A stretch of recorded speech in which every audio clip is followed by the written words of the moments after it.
تو کہو کہ جن لوگوں نے عمار کو قتل کیا وہ مسلمان نہیں ہے. اور یہاں تو حدیث پیغمبر بھی تھی کہ گروہ باغی قتل کرے گا. شام والوں نے تلواریں روک لی اور روکنے کے بعد کہا ہم جنگ نہیں کریں گے, اس لیے رسول اللہ نے کہا تھا عمار کو گروہ باغی قتل کرے گا. امیر صاحب نے کہا نہیں, ہم نے تھوڑی قتل کیا ہے, یہ تو علی نے قتل کیا. نہ علی لے کے آتے اور نہ عمار قتل کیے جاتے. اچھا وہ بھی بیچارے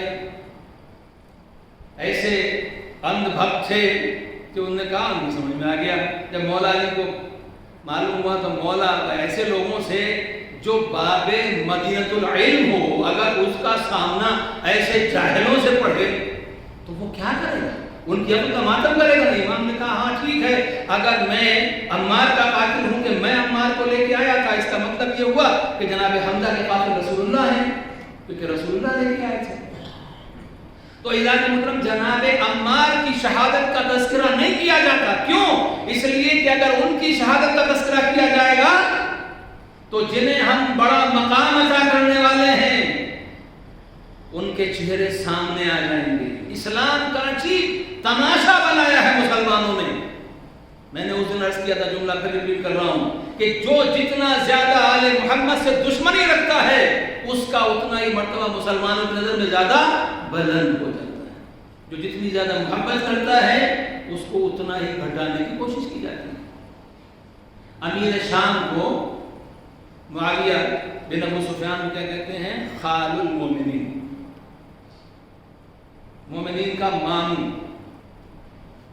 اب اگر آپ مسلمانوں میں اکثریت سے پوچھئے کہ جس ماموں کو آپ یاد کر رہے ہیں اس ماموں کی بہن کا نام کیا تھا جس کی وجہ سے وہ ماموں بنے ہیں, تو 90% مسلمانوں کو اس امی جان کا ام المومنین کا نام پتہ نہیں ہوگا. جناب ام حبیبہ. لیکن چونکہ وہ مولا علی علیہ السلام کے مقابلے میں کھل کے آ گیا, مولا سے جنگیں کی, مولا کو 70,000 ممبروں سے تبرہ کہلوایا, برا بھلا کہلوایا, سب کچھ دشمنی کی, لہذا وہ خال المومنین کاتب وحی ان کا بہت بڑا مرتبہ ہے. اب میں آپ سے بات پوچھنا چاہتا ہوں, عام مسلمانوں کی بات, میں آپ جو باتیں پڑھ رہا ہوں اسے آپ غور سے سنیے, اس لیے کہ یہ چیزیں ہمارے ذہن میں ہونی چاہیے. تبرے کا مطلب گالی دینا نہیں ہوتا, تبرے کا مطلب یہ نہیں ہوتا کہ ہم کسی سے جھگڑا کریں, مار پیٹ کریں, یہ مطلب نہیں ہے. تبرے کا مطلب جو برے کردار ہیں اگر تذکرہ چلے تو ہمیں معلوم ہونا چاہیے کون کیا ہے. اگر آپ عام مسلمانوں سے پوچھیں کہ رسول اللہ کی جو ازواج ہیں, وائفز ہیں, ان میں سب سے زیادہ آپ کس سے محبت کرتے ہیں, تو عام مسلمان جو ہے بیچارہ جو نہیں تاریخ کو جانتا ہے, جس نے حدیث و معنی کیا کہے گا, ام المومنین حضرت عائشہ سب سے زیادہ. اور میں نے کل کو ایک ایسا میسج دیکھا کہ ربیع الاول کا مہینہ ہے تو یہ شروع ہو رہا ہے نا کہ حضور کی آمد مرحبا اور سونے کی آمد مرحبا اور یہ مرحبا, لیکن کل کمال کی بات دیکھی, یہ بھی نہیں سوچتے کہ ہم کس کے بارے میں کہہ رہے ہیں. عائشہ کے پیار کی آمد مرحبا, یعنی یہ رسول اللہ کے لیے کون سے الفاظ استعمال کر رہے ہیں, عائشہ کے پیار کی آمد مرحبا. اللہ. تو اب اگر حضرت عائشہ سے مسلمانوں کو زیادہ محبت ہے, تو اگر جب حضرت عائشہ سے زیادہ محبت ہے تو حضرت عائشہ کے گھر والوں سے اور زیادہ محبت ہونی چاہیے. وہاں پر رشتہ بھی ڈبل ہو رہا ہے. محمد ابن ابی بکر پہلے خلیفہ کے بیٹے ہیں, ام المومنین عائشہ کے بھائی ہیں, لیکن اس کے بعد امیر شام نے جناب محمد ابن ابی بکر کو قتل کروایا. قتل کروانے کے بعد ان کی لاشیں کو گدھے کی کھال کے اندر بھرا اور اس کے بعد آگ لگا کے جلا دیا.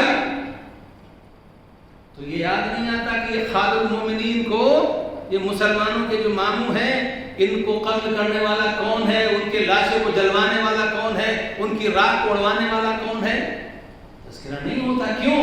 اس لیے کہ محمد ابن ابی بکر وہ تھے کہ جن کا کردار اس منزل پہ تھا کہ جس کے لیے مولا علی علیہ السلام نے کہا تھا کہ بھلے ہی یہ صلب سے ابو بکر کے ہیں لیکن میرا بیٹا ہے. یعنی اس کا کردار اتنا بلند تھا کہ مولا علی علیہ السلام کہہ رہے ہیں کہ میرا بیٹا ہے، نسبت اپنی طرف دے رہے ہیں۔ تو چونکہ مولا علی علیہ السلام سے محبت تھی، لہذا سارے جو ان کے قاتل تھے وہ رضی اللہ بھی ہو گئے، ان کے مرتبے بڑے بلند ہو گئے، ساری باتیں ہو گئی۔ ایک اور بات عرض کر دوں جلدی سے آپ کی خدمت میں، حجر نے علی، بعض لوگ ادے پڑھتے ہیں، اتنا مشہور پیغمبر کا صحابی، حافظ قرآن، عابد شب زندہ دار، اتنی عبادت کرنے والا، متقی پرہیزگار، پوری اسلامی دنیا میں حجر کا نام تھا، اور کسی کی ہمت نہیں ہوتی تھی کہ حجر کے سامنے کلام کر سکے۔ لیکن حجر کیا کرتے تھے کہ جب ممبر سے مولا علی علیہ السلام کی توہین کی جاتی تھی کوفے میں، وہ کھڑے ہو کے ڈانٹتے تھے اور کہتے تھے کہ تم کیا بکواس کر رہے ہو، تمہیں معلوم ہے مولا علی علیہ السلام کے، میرے مولا کی شان میں قرآن کی یہ آیت نازل ہوئی ہے، قرآن کی یہ آیت نازل ہوئی ہے، پیغمبر نے یہ فرمایا ہے، رسول اللہ کی یہ حدیث ہے۔ اور اس کے بعد جو ان کے دشمن تھے ان کا بتاتے تھے کہ یہ نتیجہ کیا ہوا، ان کو گرفتار کیا گیا، گرفتار کروا کے لے جایا گیا، کہاں پر؟ شام میں، اور دمشق سے پہلے جگہ پر آپ لوگوں نے زیارت کی، جو گئے ہیں شام میں، ایک جگہ کے اوپر ان کو اور ان کے ساتھیوں کو، بیٹا بھی ساتھ میں تھا، قتل کر دیا گیا۔ لیکن ایک بات میں یہاں سے آپ سے کہنا چاہتا ہوں، عزیزان میں ایک بات یاد رکھیے، یہ دنیا کی دولت یہ سب یہ رہنے والی ہے۔ ہم جب جائیں گے ہمارے ساتھ کچھ نہیں جائے گا، ہمارا ایمان جائے گا، ہمارے اعمال جائیں گے، اور یہ آل محمد کی محبت ہے جو ہمارے کام آئے گی۔ جناب حجر کیفیت کیا ہے کہ قبریں تیار کر دی گئی ہیں، یہ قبریں تمہاری، علی کے لیے ایک جملہ غلط بول دو، علی کی شان میں گستاخی کر دو، مولا علی کو برا کہہ دو، ہم تمہیں معاف کر دیں گے، چھوڑ دیں گے، چلے جاؤ واپس۔ ڈائریکٹ قبر کھول دی گئی، یہ قبر ہے، نہیں تو یہاں پر قتل کر کے دفن کر دو۔ لیکن ان کے ایمان میں کوئی لغزش نہیں۔ اور اس کے بعد جب قتل کرنے کی باری آئی، دیکھیے یہ درس لینا چاہیے، یہ ہمیں اپنے بچوں کو نسلوں میں دینا چاہیے کہ اگر آل محمد کی محبت نہیں ہے تو کچھ بھی ہونے کے بعد ہمارے پاس کچھ بھی نہیں، سب کچھ ہونے کے بعد ہم خالی آتے ہیں۔ جناب حجر کہتے ہیں کہ پہلے میرے بیٹے کو قتل کرو، پہلے بیٹے کو شہید کرو، اس کے بعد مجھے قتل کرنا۔ ایک بات یہ کیسے کر کے کہے گا کہ میرے بیٹے کو پہلے قتل کرو؟ کیونکہ جناب حجر کو یہ دل میں یہ خیال کہیں ایسا نہ ہو کہ جب میرا سر قلم کیا جائے اس کے بعد میرے بیٹے کے دل میں خوف پیدا ہو جائے، اور کہیں ایسا نہ ہو کہ یہ مولا علی علیہ السلام کی جو محبت ہے اس کو چھوڑ دے اور یہ مولا علی علیہ السلام کی شان میں گستاخی کرے۔ لہٰذا کہ پہلے بیٹے کے سر کو قلم کرو۔ بیٹا صاحب کا سر قلم کیا گیا، اور اس کے بعد میں جناب حجر کو شہید کیا گیا، جو اور ساتھی تھے ان کو شہید کیا گیا۔ لیکن انہوں نے کہا کہ ہماری ایک زندگی کیا، اگر 1000 زندگی بھی ہوں، یہ زبان مولا علی کے فضائل پڑھنے کے لیے ہے، مولا علی علیہ السلام کی شان میں گستاخی نہیں کر سکتے۔ صحابی رسول ہیں، میں نے کہا حافظ قرآن بھی ہیں، بہت مقدس ذات، بہت مشہور ہے۔ جب لوگوں نے سنا کہ حجر کو قتل کر دیا گیا، بہت سارے اصحاب نے کہا کہ اگر معاویہ کوئی اور دوسرا گناہ نہ کرتا تو اس نے صرف ایک حجر کو قتل کروا کے وہ گناہ کروایا ہے کہ اب اس کی بخشش کا کوئی راستہ نہیں، کوئی ذریعہ۔ تو یہ محبت جو ہے ہمیں، آپ ایک بات یاد رکھیے، اگر دشمنان اہل بیت کے لیے ہمارے دلوں میں سافٹ کارنر ہوگا، اگر ان کے لیے ہمارے دل میں نرمی ہوگی، اس کا مطلب یہ ہے کہ ہمارا ایمان کمزور ہے، ایمان ہمارا ویک ہے۔ اس لیے جو ہمارا دوست ہے، دنیا میں بھی دوستی کا معیار یہی ہے کہ جو دوست ہے، دوست کا دوست دوست ہوتا ہے اور دوست کا دشمن دشمن ہوتا ہے۔ اگر ہم کسی دوست کے دشمن سے ہاتھ ملائیں تو پھر وہ دوست ہمیں کبھی دوست نہیں سمجھ سکتا۔ تو عزیزان محترم، یہ مسئلہ یہ ہے، میں نے کہا کہ ہم ٹھیک ہے، ہمارے مراجع نے، ہمارے علماء نے کہا ہے کہ جو مقدسات ہیں ان کے برادران اہل سنت کے، ہم ان کے لیے کوئی بات بری نہیں کہیں گے، ہم ان کے اپنے مراجع کے حکم کو مانتے ہیں، اور ویسے بھی ہم لوگ اس چیز کا خیال رکھتے ہیں۔ لیکن جب حق کی بات آئے گی تو آپ یاد رکھیے، اگر جناب حابیل کا تذکرہ ہوگا تو اس وقت تک حابیل کا ذکر مکمل نہیں ہو سکتا جب تک کہ قابیل کا ذکر نہ ہو۔ جناب موسیٰ علیہ السلام کا تذکرہ کمپلیٹ نہیں ہو سکتا جب تک کہ ساتھ میں فرعون کا ذکر نہ ہو۔